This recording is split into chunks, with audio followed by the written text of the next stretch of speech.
You walk into your grandma's house and she looks at you with a confused smile, asking who you are for the third time today. It breaks your heart because just yesterday she remembered your birthday perfectly, but today she can't recall your name. This is Alzheimer's disease, and it's like a sneaky thief that steals memories from people's brains. Today, I'll explain what Alzheimer's disease is and whether science can stop it, like you're 5 years old.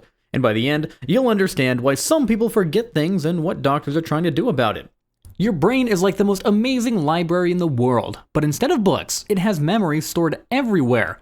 There are memories about your first day of school, what your mom's voice sounds like, how to tie your shoes, and even what pizza tastes like. This library has millions and millions of memory books, all organized perfectly so you can find exactly what you need when you need it. When you want to remember your friend's name, your brain librarian runs to the right shelf, grabs the right memory book, and shows you the answer. It happens so fast you don't even notice. But what if a troublemaker snuck into your brain library? What if this troublemaker started ripping pages out of your memory books, mixing up the shelves and making everything messy? That troublemaker is kind of like what Alzheimer's disease does to people's brains.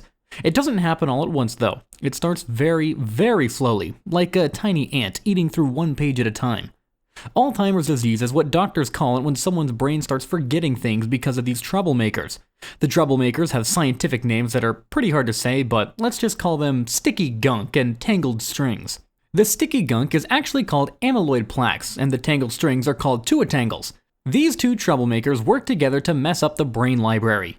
The sticky gunk is like having someone pour honey all over your brain's bookshelves. Just imagine trying to pull a book off a shelf when it's covered in thick, sticky honey. It gets harder and harder to grab the right memory book. The sticky gunk builds up between the brain cells, making it difficult for them to talk to each other. Brain cells need to be able to chat with each other to share memories, just like how librarians need to talk to each other to help you find the right book. The tangled strings are different though. Inside each brain cell, there are normally neat, organized highways that help move important stuff around. Think of them like tiny train tracks inside each brain cell.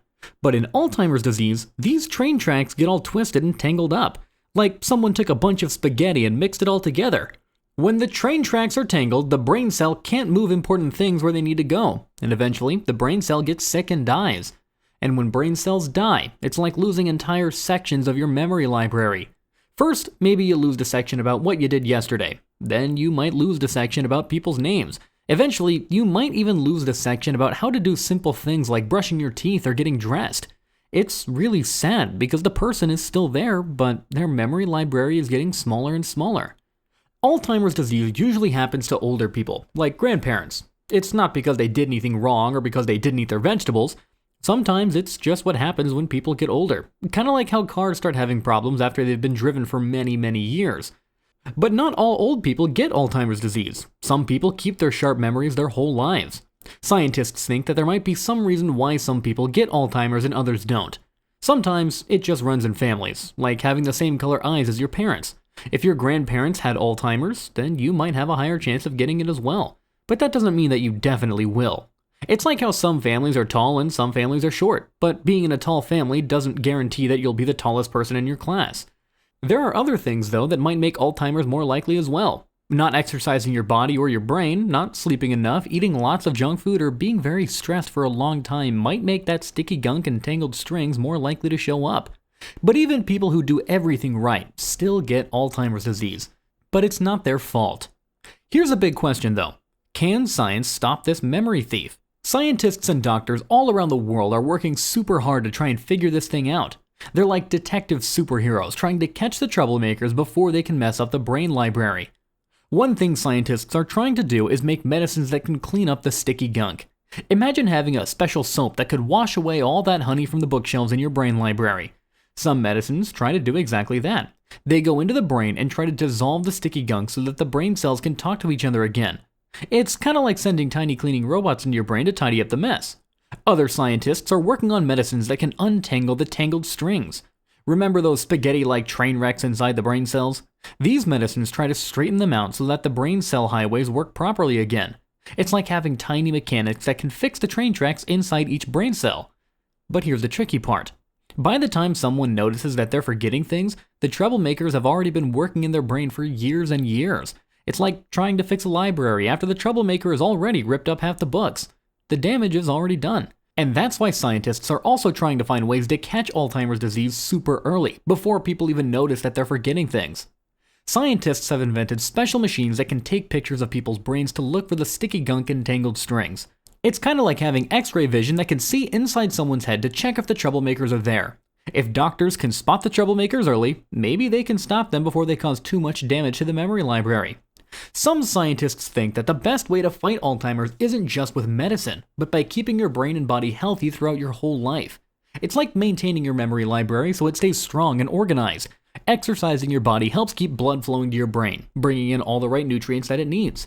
Exercising your brain by learning new things, reading, doing puzzles, or playing music also helps keep all your memory pathways strong.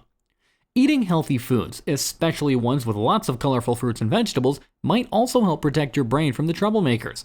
Getting enough sleep is super important as well, because when you sleep, your brain actually cleans itself, washing away waste products that build up during the day. It's like your brain has a nighttime cleaning crew that just comes in while you're sleeping. Staying social and spending time with friends and family might also help protect your brain. When you talk, laugh, and share stories with people, you're exercising your memory and keeping your brain active. It's like having regular library visitors who help keep the books organized and the shelves dusted. Scientists have also discovered that some people's brains are better at fighting off the troublemakers than others. These people might have the sticky gunk and tangled strings in their brains, but they don't forget things as much. It's like their brain library has extra security guards and backup systems. Scientists are studying these people to figure out what makes their brains so resilient. Right now, there are medicines that can slow down Alzheimer's disease just a bit, but they can't stop it completely or make it go away. It's like putting a small bandage on a big cut. It helps a little, but it doesn't fix the whole problem. But scientists are getting better and better at understanding how the troublemakers work, and they're developing new and more powerful ways to fight them. Some scientists are even working on ways to prevent Alzheimer's disease before it starts. They're studying people who are at high risk and giving them special medicines or treatments to see if they can stop the troublemakers from ever moving into the brain library in the first place. It's just like putting up a security system to keep the troublemakers out. There are also scientists working on ways to help people who already have Alzheimer's disease live better lives. They're creating special programs and activities that can help people use the memories they still have and stay connected with their families. Even when someone has Alzheimer's, they're still the same person inside, and they can still feel love and happiness. The most exciting thing, though, is that scientists are working together all around the world to solve this big, complicated puzzle. Every year, they learn more about how the brain works and how to protect it. So, let's recap this whole brain adventure. Alzheimer's disease is like troublemakers called sticky gunk and tangled strings that sneak into your brain library and mess up your memories. Scientists are working super hard to create medicines that can clean up the gunk, untangle the strings, and catch the troublemakers early. While they haven't solved the puzzle completely yet, they are getting closer every day. The best thing you can do is keep your brain and body healthy by exercising, eating good food, sleeping well, and spending time with people you love. Now go give your brain some exercise by learning something new today. Your future memory library will thank you for it.